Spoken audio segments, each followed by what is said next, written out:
I'm going to play two sets of audio. In one set, there'll be someone talking about the COVID-19 pandemic. In the other set, someone will be talking about the climate crisis. Your job is to determine which is which, and I'll explain why when they're done. Here they are.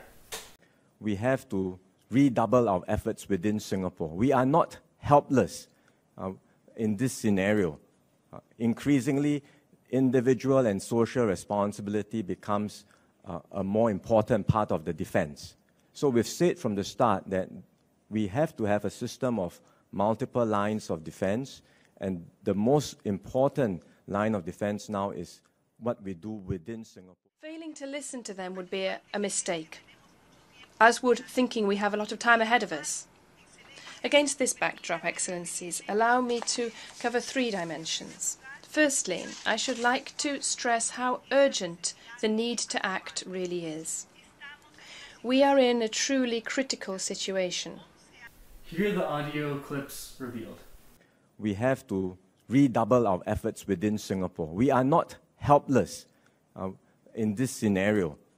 Increasingly, individual and social responsibility becomes a more important part of the defense.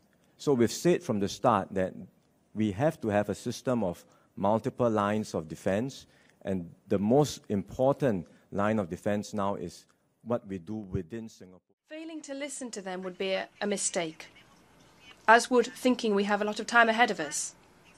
Against this backdrop, Excellencies, allow me to cover three dimensions. Firstly, I should like to stress how urgent the need to act really is. We are in a truly critical situation. I decided to make this video because I noticed that the United States response to the climate crisis and the United States response to COVID-19 are eerily similar. And you know you're in for a rough ride when someone says the United States' response to blank. It's almost never good. So as with many issues, both climate change and the COVID-19 pandemic have been largely unnecessarily politicized. And scientists have been cast out. This is in direct contrast to countries like Australia, where the Prime Minister there, as much as I dislike him, decided to symbolically take a step back and allow scientists who know what they're doing to take the lead. In the United States, for some reason, Mike Pence is leading the task force against the COVID-19 pandemic. What is Mike Pence even qualified to lead with?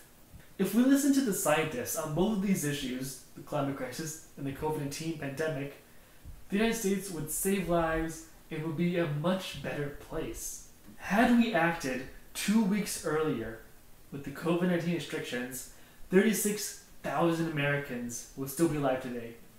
I want you to comprehend that. Oh, Jesus. I want you to comprehend that President Trump is directly responsible, due to his inadequacy and incompetence, for leading to the deaths of 36,000 Americans.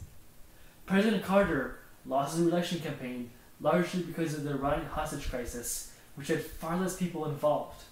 How are we allowing President Trump to continue being president when his recklessness, his ignorance, his sheer stupidity is causing the deaths of tens of thousands of Americans? No, please don't listen to Dan Crenshaw. Please don't listen to Dan Patrick. Listen to Fauci. Listen to the WHO. Listen to the CDC. These are the people that actually know what they're doing. But back to the video. If we had acted earlier with COVID, we could have saved tens of thousands of lives and stopped potentially millions of people in the future from getting sick. But Americans, and I'm generalizing here, when I say Americans, I don't necessarily mean you and your family and your friends, you specifically. I'm talking about the American political system and the American social system, right? So obviously there are exceptions. Some places like California and New York and Hawaii are great at acting in the climate crisis, and I trust that these states will act in time. They are acting in time, and they're acting in a great manner. I'm glad they're doing that. And states like New York had a fantastic response to COVID. They not only flattened the curve, they squashed it, and they are doing fine. However, other places like California, unfortunately, and Florida did alright at first. Wait, it's weird. They did alright at first, cases kind of went down, now they're going right back up again. So it's hard to focus on the positives of places like New York when, as a nation, the coronavirus cases are going up and up exponentially every day. But Americans as a whole seem to have a problem with not being able to deal with a crisis unless they can directly visualize it. So here's an example. Military crises. World War II, December 1941, when Japan bombed Pearl Harbor, we could see the damage. We could read the newspapers all about it, we could see pictures of it, and we knew we had to attack Japan. That's an example of Americans being able to visualize a crisis and act on it. More recent example, 2001, September 11th. Americans saw the World Trade Center being attacked and knew Osama bin Laden was behind it after we did some investigations. And we knew what to do. We visualized the crisis, we saw pictures of it, and we were able to take action. The climate crisis and COVID-19 are completely different. You can't see the carbon dioxide in the atmosphere, unfortunately. We can measure it, but you can't see it. We can see stuff like ice caps breaking, but that's so far away. That's all the way in Greenland, in Antarctica. It's so far away and hard to visualize. We can hear stuff like 1 million species are going to go extinct because of human actions, but it's so hard to visualize 1 million. That's too much. And same with COVID. We can't see the virus. We can't see the virus.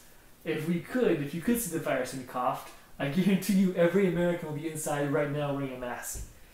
But we can't. And this is not an American problem. This is a human problem. It's easier to visualize crises when we can actually see them. But if it were just a pure human problem, all nations would be very slow to respond to climate change and COVID-19. That's not true. That's not what's happening. Europe has done the best job in responding to COVID-19 and the climate crisis. Europe, I trust to do the right thing with that kind of stuff. And China had a slow start. China had the worst start, arguably, because that's where the coronavirus originated. The Wuhan fish markets, wet fish markets, wet food markets. You know what I mean. So China had a bad response, but eventually they took care of it. The United States, I don't trust the United States to really act on climate change nationally or to act on COVID because they just haven't. What's weird is that Americans have a hard time acting on crises when they can't visualize them, but we have a really easy time acting on a crisis in the economy. You always hear that phrase thrown around. What about the economy? All Americans want to stay home to protect themselves and not die from this virus. What about the economy? It all reminds me of this really good meme. What about the economy? The economy is made up. The economy doesn't exist. The economy is just a way that we can help visualize trades between humans. It doesn't exist. It doesn't supersede human life. Maybe that's a radical opinion, but I don't think that any amount of money is worth more than any human life. Just my opinion. If we can't solve a, on paper, simple crisis like COVID, how are we going to solve climate change? Not to end on a depressing note. Sorry, we can solve it. These are difficult problems to solve, but they are solvable. We only have to completely change how we see the economy and how we see human life. But for now, immediately, the COVID-19 pandemic is a larger issue for now than climate change. The climate change is demonstrably more important in the long run. So please continue to wear a mask. Again, I'm wearing it in this video to bring awareness for it. I encourage everyone to take pictures of themselves wearing masks and upload them to normalize mask wearing. I need to go outside. And yeah, wear a mask, stay inside if you can. If you can't stay inside, I understand. Please stay safe though. And avoid large crowds, all that stuff, all the CDC stuff. And yeah, that's your turn to save the world. I always say that. I always say it's your turn to save the world. But now it really is. You can prevent a massive amount of COVID cases spiking in the area just by staying inside and wearing a mask when you go outside. So that's your turn to save the world. See you next time.